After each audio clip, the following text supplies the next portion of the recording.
Never thought you'd see Star Citizen praised for performance, right? Well, buckle up. The gaming world just experienced something nobody saw coming. That project everyone loves to mock for demanding NASA-grade hardware to achieve slideshow frame rates? It's now the benchmark other games can't reach. Weird doesn't begin to cover it. When Borderlands 4, a cartoon shooter from a studio that's been making games since before some of you were born, runs worse than the infamous Forever Alpha, we've entered some kind of parallel universe. This bizarre turn of events tells us something darker about where gaming has been heading. And frankly, it's not pretty. You remember those early Star Citizen days, don't you? Firing up the game meant accepting your $1,000 graphics card would wheeze through single-digit frame rates like an old car climbing a mountain. Those visits to Lorville where you'd watch your CPU usage spike to dangerous levels while textures popped in and out like a broken slideshow. When server crashes every 15 minutes felt so normal you'd actually plan bathroom breaks around them. But something shifted. So gradually most people missed it happening. You probably stopped checking your frame rate counter obsessively at some point without even realizing it. The game that once demanded patience and understanding from its community, the kind of patience usually reserved for dealing with elderly relatives learning smartphones, now delivers experiences smoother than many so-called finished products. And if you've been following this space sim through its awkward teenage years, you've witnessed something that challenges everything we thought we knew about game development priorities. This transformation doesn't just affect the handful of Star Citizen diehards, it exposes some genuinely troubling trends in how the entire industry approaches technical craftsmanship. So what exactly happened here? Star Citizen outperforming Borderlands 4 represents more than just a weird statistical anomaly. One game juggles 700 players across seamless environments that span entire planets, moons, space stations, and the intricate interiors of hundreds of different spacecraft, all while maintaining physics-based systems for everything from cargo handling to component damage. The other? Limited maps with stylized cartoon graphics designed for a maximum of 4 players shooting at predictable AI enemies. Picture watching a fully loaded cargo ship somehow outmaneuvering a speedboat in a race. It defies every logical expectation you'd have about performance versus complexity. Gaming wisdom suggests the focused, streamlined experience should run like butter, while the ambitious space sim struggles under its own weight. Yet here we sit in 2025, watching the unoptimized alpha deliver smoother gameplay than the product that went through years of QA testing and corporate approval processes. This complete reversal reveals something uncomfortable about modern development priorities. Star Citizen's marathon development timeline, so often criticized as evidence of mismanagement, actually allowed time for the kind of fundamental optimization work that today's release schedules treat as luxury items. Meanwhile, major publishers push products out the door regardless of their technical state, banking on day one patches and the assumption that customers will upgrade their hardware rather than demand better software. Star Citizen's performance improvements didn't happen through magic or sudden bursts of competence. They stem from long-term technical investments that most modern studios simply can't justify to their shareholders anymore. Each major milestone addressed specific bottlenecks that once made the game nearly unplayable. Object Container. Streaming completely revolutionized memory management, transforming the game from requiring your entire system RAM to hold the universe to dynamically loading only what you actually need to see. Server meshing evolved from theoretical computer science concepts into functioning technology that somehow makes hundreds of players feel more stable than the old 50-player servers ever did. The Gen 12 renderer rebuilt graphics processing from the ground up, optimizing for modern GPU architectures instead of trying to patch decade-old rendering pipelines. These weren't small optimizations or clever coding tricks. Each represented complete rewrites of fundamental systems, the kind of work that requires months or years of specialized engineering with absolutely no guarantee of success. Work that publicly traded companies would never approve, because explaining to investors why you're spending millions rebuilding something that already works is a conversation most executives would rather avoid. Meanwhile, Borderlands 4 shipped with not one but 2 layers of performance-killing DRM. De Novo alone creates measurable CPU overhead during gameplay, but they also added their own proprietary symbiote protection system on top of it. These systems constantly verify game files and phone home to servers, creating processing overhead that directly competes with the actual game for your system resources. Layer that onto Unreal Engine 5's notoriously demanding default settings most developers never bother optimizing because the engine handles it, and poor performance becomes practically inevitable. When did you last actually worry about Star Citizen's performance? performance. Take a moment and think about that honestly. Many players who've stuck with the game realize they stopped obsessively tweaking settings and checking frame rate counters somewhere along the way without even noticing when it happened. The community conversations shifted from desperate troubleshooting guides and "will this run on my system" posts to discussions about balancing visual quality against performance preferences. That's the kind of optimization discussion that happens around finished games, not perpetual alphas that supposedly need years more work. But this gradual transformation exposes something genuinely disturbing about where the rest of the industry has been heading. The gaming industry has fundamentally abandoned optimization as a core responsibility. Some studios now openly argue that performance issues reflect inadequate consumer hardware rather than inefficient development practices, a position that would have been laughable just a few years ago. The most telling example comes straight from Borderlands' leadership, suggesting that performance complaints stem from players not having sufficiently premium hardware rather than the game being poorly optimized. This represents a dangerous philosophical shift, where the burden of making games run properly has somehow transferred from developers to consumers. It's like car manufacturers telling customers their vehicles only work properly on premium gasoline while selling them as economy cars. Consider what each game actually asks your hardware to accomplish. Star Citizen renders massive planetary bodies complete with atmospheric effects and dynamic weather systems. Detailed spacecraft interiors containing thousands of individual physical components that can be damaged, repaired, and replaced. Hundreds of players with unique equipment loadouts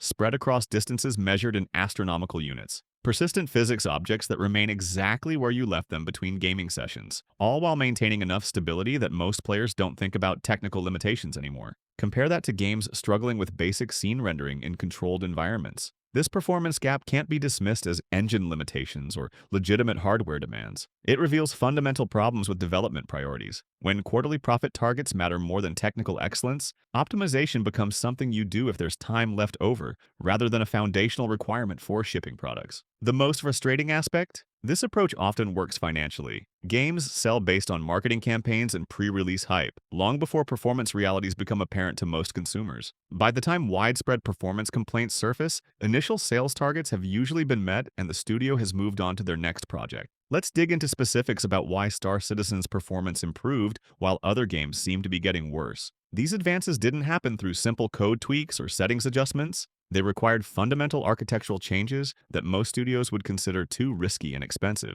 Star Citizen originally tried to run everything on single CPU threads, creating massive bottlenecks that no amount of hardware could overcome. The development team spent literally years rebuilding core systems for parallel processing across multiple CPU cores, work that required rewriting huge portions of the codebase, with no guarantee the new approach would actually work better. Most publishers would have killed projects for attempting changes this fundamental. The original CryEngine renderer couldn't handle the game's scope, so they built Gen 12 from scratch. A complete rewrite optimized for modern graphics pipelines and the specific demands of seamless space-to-surface rendering. Server meshing solved player count limitations by distributing computational loads across multiple server instances that appear as single seamless environments to players. Object container streaming transformed memory management from an all-or-nothing approach, where your system needed to hold entire star systems in RAM, to dynamic loading that only keeps nearby objects in memory. None of these were small tasks that junior programmers could knock out over weekends. Each represented months or years of specialized engineering work by senior developers, with outcomes that remained uncertain until implementation was complete. The kind of work that publicly traded publishers rarely approve, because explaining to shareholders why you're spending millions rebuilding working systems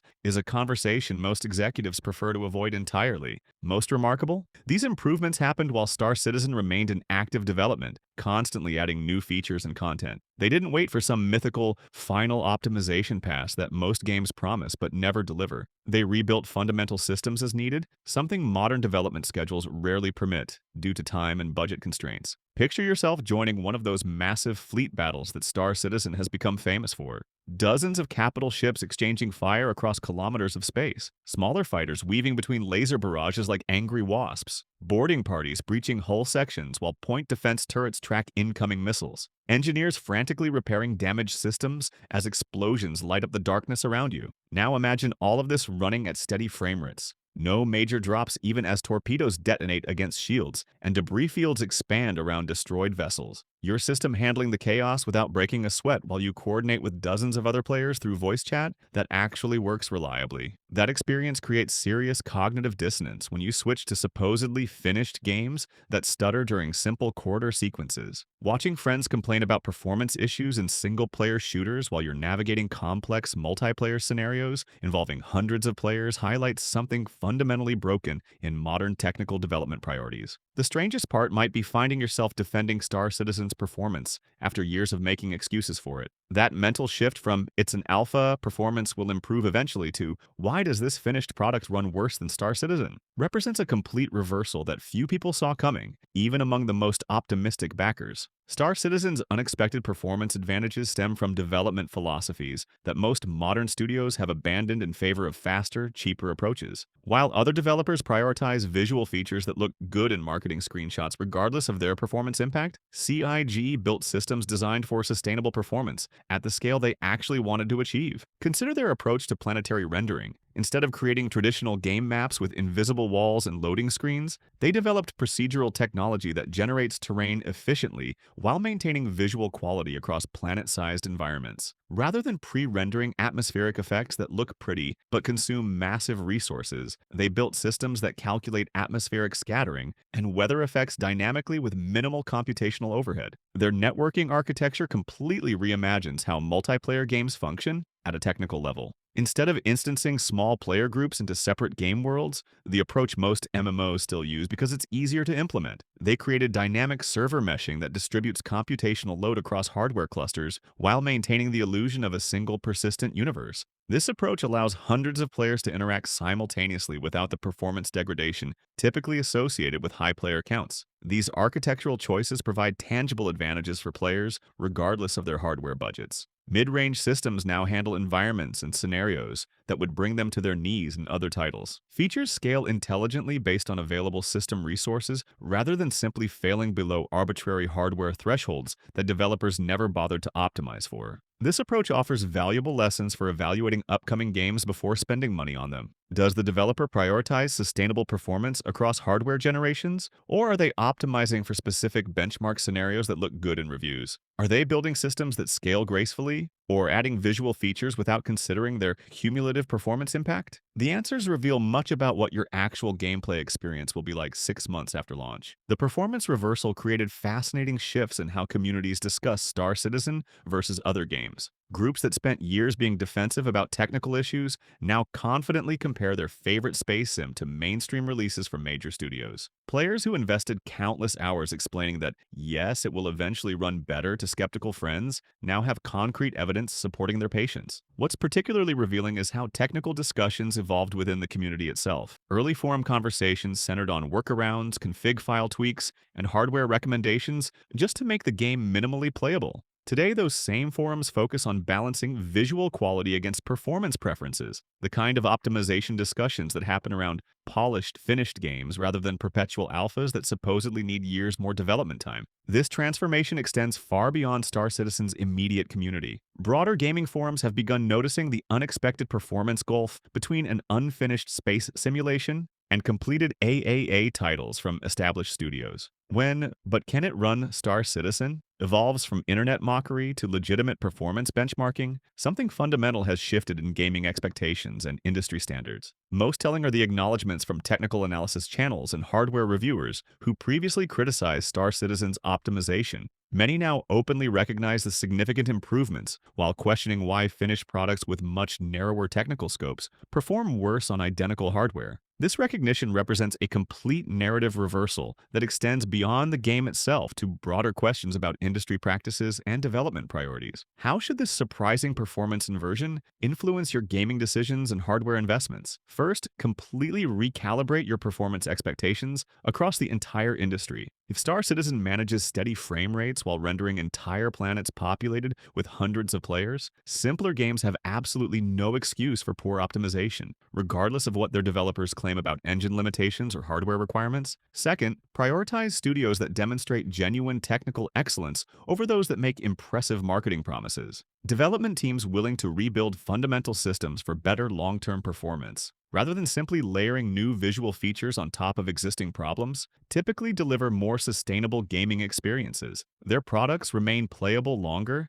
and across broader hardware configurations, providing better value for your investment. Third, learn to recognize red flags in pre-release marketing materials and developer communications. When studios emphasize visual fidelity and cutting-edge features without discussing performance targets or optimization strategies, prepare for potential technical issues. Similarly, games bundled with multiple DRM systems like de novo frequently suffer measurable performance penalties regardless of their underlying optimization quality. Fourth, understand that server performance significantly impacts client-side experience in modern multiplayer games. Star Citizen's improved client performance stems partly from server-side optimizations that reduce synchronization overhead and network bottlenecks. When evaluating multiplayer titles, consider both client rendering capabilities and server infrastructure stability rather than focusing solely on graphics benchmarks. Fifth, remain skeptical when developers blame hardware limitations for performance issues in visually simple or stylized games.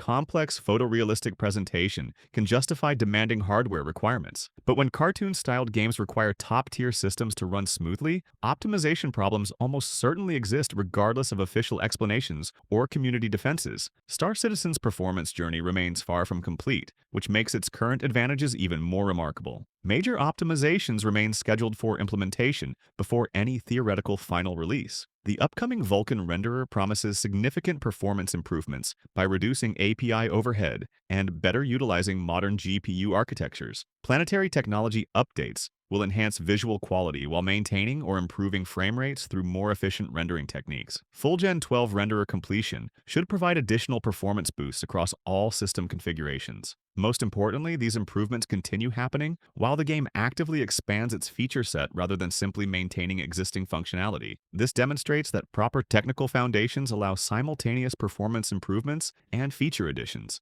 something many studios claim is impossible when defending their poor optimization as inevitable trade-offs. What does this mean for gaming more broadly? The performance gap between properly optimized games and rushed releases will likely continue widening as hardware capabilities increase. Technically proficient studios will leverage additional computational resources efficiently to deliver better experiences, while others will simply demand more powerful components without improving their underlying code quality. This divergence creates both opportunities and challenges for players who care about technical quality. Supporting studios that prioritize sustainable performance encourages better industry practices through market forces. However, it also requires developing the ability to distinguish between performance issues stemming from legitimate technical complexity versus those caused by poor optimization, a distinction that becomes increasingly important as games attempt more ambitious features and larger scales. We've explored how Star Citizen unexpectedly became a performance benchmark, analyzed the technical and business reasons behind this surprising reversal, and examined what these changes mean for the future of gaming as both an art form and an industry. What performance differences have you noticed between Star Citizen and recent AAA releases on your specific hardware configuration? Has your experience matched this unusual inversion where the perpetual alpha outperforms finished products from major studios? Share your system specifications and performance experiences across different games to help build a clearer picture of this evolving technical landscape. For deeper technical insights into game optimization and development practices, subscribe for upcoming analyses of Star Citizen's server meshing implementation and how its networking approach differs from traditional MMO solutions. Understanding these technical distinctions helps evaluate claims from other developers about performance limitations, and the inevitable trade-offs they claim make poor optimization unavoidable. Gaming history takes some truly unexpected turns, doesn't it? Who could have predicted that Star Citizen, criticized for years as a performance nightmare that demanded supercomputers for basic functionality, would become the standard against which other games' technical competence gets measured? Sometimes the longest, most criticized development paths yield the most surprising and valuable results.